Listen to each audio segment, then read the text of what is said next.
So we're going to look at teeth for this next section. So I'm just going to give these something to have. So these are dental chews. I'm just giving them for the time being, keep them quiet. So when we're looking at your dog's oral health, dental health, there are lots of ways that we can be helping our dog's teeth, keeping an eye on them from an early age, or from this point on if you've got a dog that's not a puppy, is really, really important. But also it helps if you know what you're looking for. Now, it's not really advisable to just leave things until your dog has a problem, because then you've got a lot of work to undo and often it can't all be undone. So whatever age your dog is now is a great time to start looking at ways to help their oral health. So you've got numerous ways of keeping their teeth nice and clean. What I will mention now is if your dog is kibble fed and you think, well, kibble will clean their teeth, it actually doesn't. And there are so many vets online now that are conventional vets, holistic vets, etc., that are confirming that kibble doesn't clean teeth. So just to bear that in mind. I'll also mention, and I know this from experience, that if you are giving your dogs bones to clean their teeth, they can work really, really well, but it's not foolproof. It doesn't work for every single dog. It depends on your dog, okay? So my guys, Ripley doesn't really chew them. Merlin likes to swallow a whole wing, for example, and then he'll bring it back up a bit, then he'll chew it a bit, and he'll swallow it again. So actually, for my two, they're raw fed, but the bone doesn't actually do a lot of work for them, so they still need extra help. So bones can be good, but don't rely on just bones and nothing else, all right? Ask any vet, they will say the best way of keeping your dog's teeth clean is always going to be to actually clean their teeth, brush their teeth, keep them nice and clean. And at the same time as you're doing that, again, you're getting used to what your dog's teeth and mouth looks like, and that can help with checking if anything comes up that isn't quite right. So there's quite a few ways of brushing your dog's teeth and keeping them clean. Basically what happens, and I have this good authority, is that Merlin himself has had dental work done a couple of years ago, where his bottom teeth were a bit wobbly. And the vet that we had, Gavin, very nice vet, and he said that basically, same as us, they get a film of dirt over the teeth, and then if you can keep that off, you can wipe that off a couple of times a day, it will help prevent things like the tartar build-up and then the plaque build-up on top of that. So even if you can just wipe your dog's teeth, even if you can't get a toothbrush in there, wiping your dog's teeth can actually make quite a difference, all right? So there are ways of doing that. So a muslin cloth works quite well. Things like tooth clean, so that's particular, you get all sorts of them, and that just goes on the finger. Thank you, Ripley. That just goes on the finger, like a bit like the finger cot that I had earlier, wherever that disappeared to, does. So that's what this would do. Goes over the finger like that, and then you can just use that to literally clean around your dog's mouth, okay, and just get the dirt off. This I'm keeping packaged up until I need to use it, because it actually has an antibacterial action in there, so I don't really want to dirty it before I need to use it. Hello, sweet pea, right? But you can do something like that. Also, a piece of muslin cloth will work really well just around the teeth and the gums. You can use the gums as well. If you have coconut oil in the house, that can be really good to help clean your dog's teeth with. It can work as really handy for helping things not be too bacterial build-up going on. So you can start with something as simple as that. You can give your dogs chews and things to work the gums and the teeth themselves. So dental chews, ways that you can get your dogs to chew things.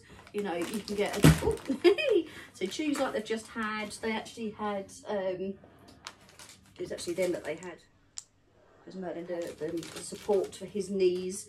But then you've got so you could do some really dental ones. You can get fish cubes. That's worked very well there. There you go. Fish cubes that are really good for getting in there and scratching the plaque and everything off.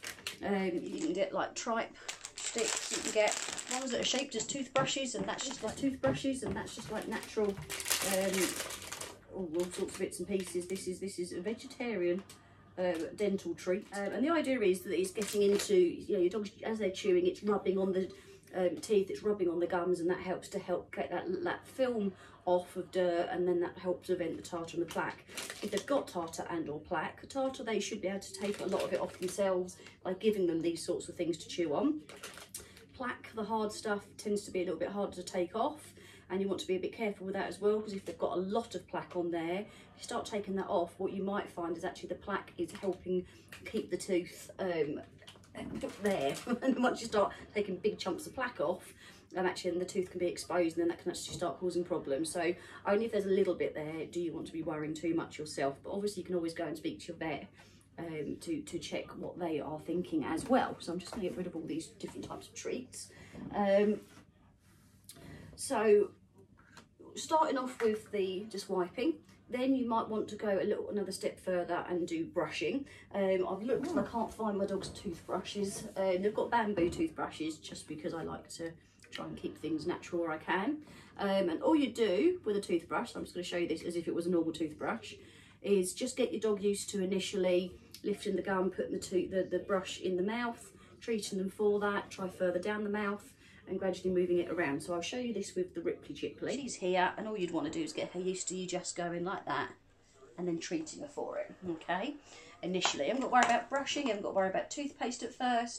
If you've got a puppy that's never had this done, or you've got an older dog or a rehome dog and they're just not used to having their teeth brushed, then that's what you want to do to start with, okay? They've got periodontal disease, you know, you're going to get on top of it at some point, but you don't have to rush into it if your dog's never going to let you touch them. So you're just doing a very small amount initially just to get them used to you touching a tooth. Good girl, that's very clever.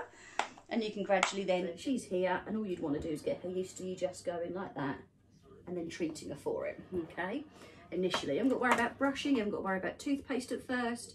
If you've got a puppy that's never had this done, or you've got an older dog or a rehome dog and they're just not used to having their teeth brushed, then that's what you want to do to start with, okay? They've got periodontal disease, you know, you're going to get on top of it at some point, but you don't have to rush into it if your dog's never going to let you touch them. So you're just doing a very small amount initially just to get them used to you touching a tooth. Good girl, that's very clever. And you can gradually then build it up and go to the back teeth, top teeth, bottom teeth, as much as you possibly can. Then you can start applying toothpaste, and you can get so many types of doggy toothpaste now. It's very different from humans. Don't use human toothpaste for your dogs because it has fluoride in, which dogs can't have. Well, we're not meant to have too much, that's why we spit it out. But doggy toothpastes, so I mean I have one that goes with this particular toothbrush that I'm going to tell you about in a moment. Doggy toothpaste, a lot of them have got flavouring in them as well to make them a bit nicer. Some of them have antibacterial properties. They've got all, you know, they're all different types out there, so it's finding one that you like the look of really, or ask friends and family what they use. And you just put a little bit on the brush. A lot of the time they'll try and lick it straight back off, but you can literally just give a little bit of a brush, give them a couple of treats at the end, or I normally end up with a dental chew just to finish it off, and then give the brush a clean at the end. But try and do the teeth and part of the gum as well, massage the gum a little bit, because the dirt on the gum, that can then lead to periodontal disease, gingivitis. You don't want the dirt getting between the gum and the tooth, because that's then where you start getting more problems underneath the surface, and then you can't see what's going on underneath there. So you want to try and massage as much of your dog's mouth as you possibly can. If you can only get a few teeth at the front, that's something, okay? So then you can gradually build it up and get them to the point where actually they're quite happy having their teeth brushed. Now, every day is recommended, twice a day is definitely recommended, but if you can only do once a week, it's better than not doing it at all, okay? So you might be able to prevent stuff from happening. If your dog's got a lot of stuff going on with their mouth, if you find that their gums bleed quite regularly, or they've got quite deep red gums, it might be that they've got some gingivitis in there already. So then ideally you want to brush them much more regularly than once a week, but like I say, once a week is better than none a week. So if you're trying to undo damage that's been done to the teeth and gums, then you're going to want to do a lot more. If you're trying to prevent, you might be able to get away with it. Dogs are like us in their genes can determine what their oral health is like. So some dogs, some breeds just have very good mouths. Other breeds are much better. Some dogs, it won't be in the breed at all. It'll be some dogs are okay, some aren't. So you might get away with having a dog that you never brush their teeth at all, and they never give them bones or gentle chews, and they go through the whole life, well into their teens, never needing a dental. You might have a dog that you brush their teeth every day and they have dental chews and they have stuff on their food, and at 2 years old they need their teeth clean because their teeth are bad. That unfortunately is in the genes, but we can still do a lot to help them. All right, so we've got the teeth brushing side of things.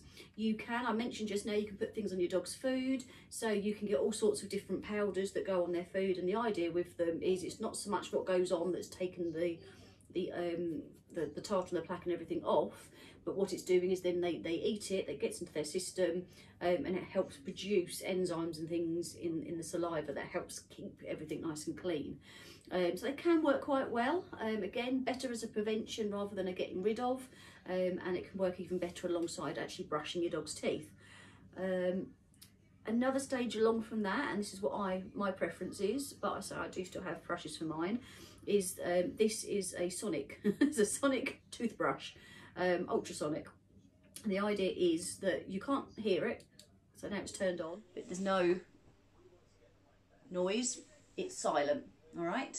And the idea with this, and I quite like using it, to be fair, because Ripley's got such a tiny mouth, I feel awful trying to get a toothbrush in there. But the idea behind this is that you put the toothpaste on, turn it on, you put it in the water, and it actually sort of fizzy bubbles a little bit, if you can see. I don't know if you can see very well on the camera there. I don't know if it's doing anything. So it should start producing some little bubbles shortly, and that's how you know that it's actually doing something. All right, and then from that, let's put that on here. We literally then can just put it on the tooth. Good girlie, you a good girl.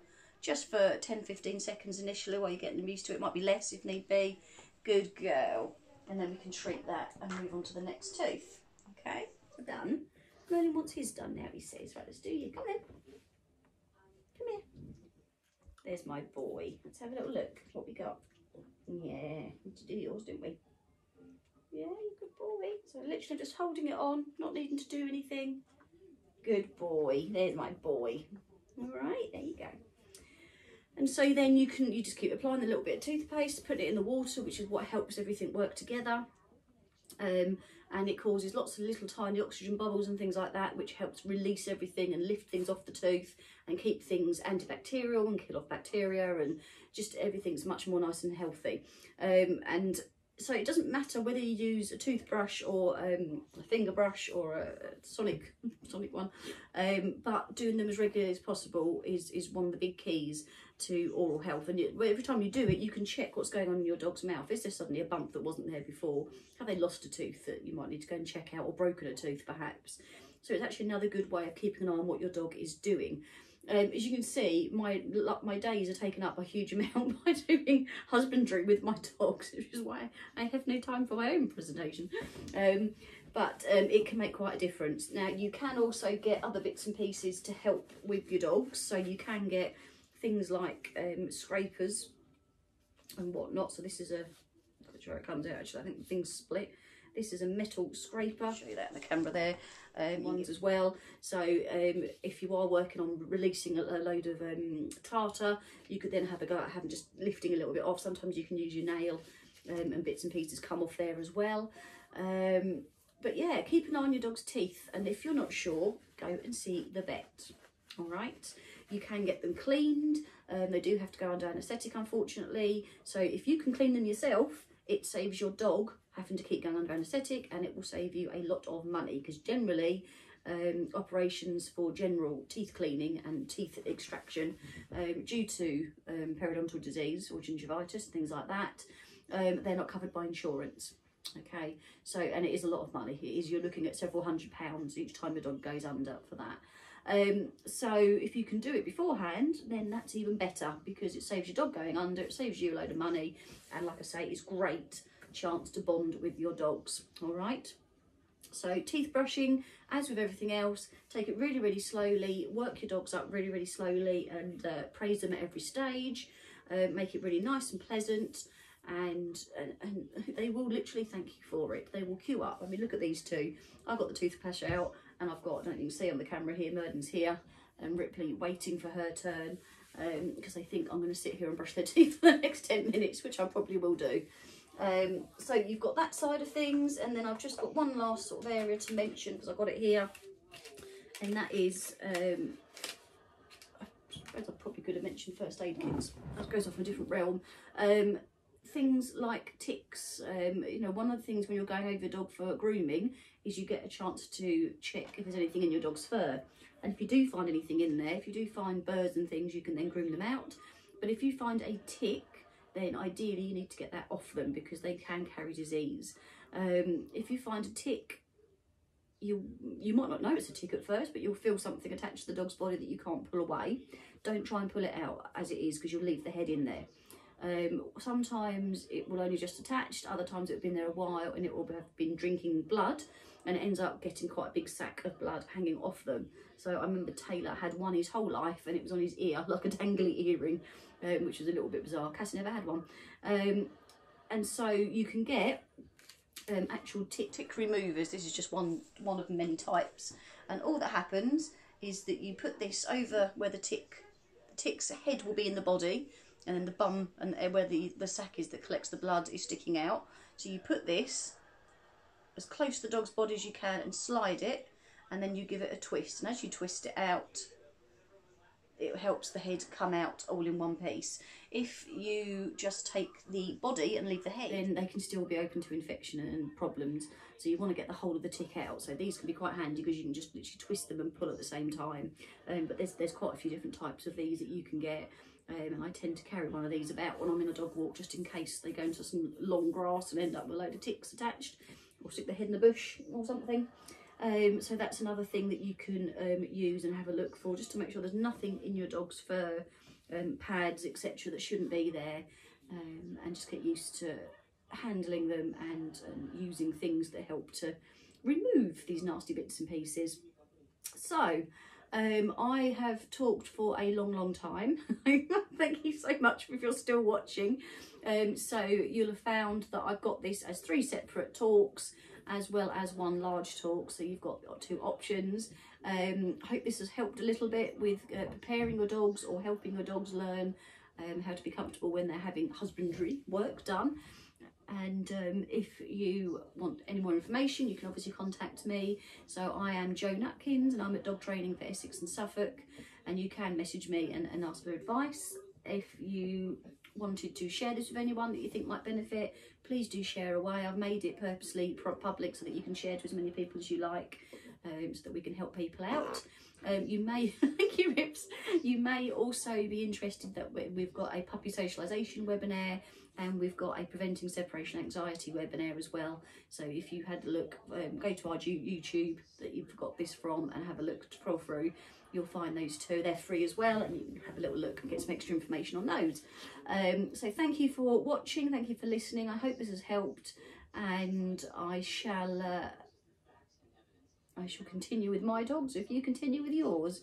So take care of yourselves and hug your dogs.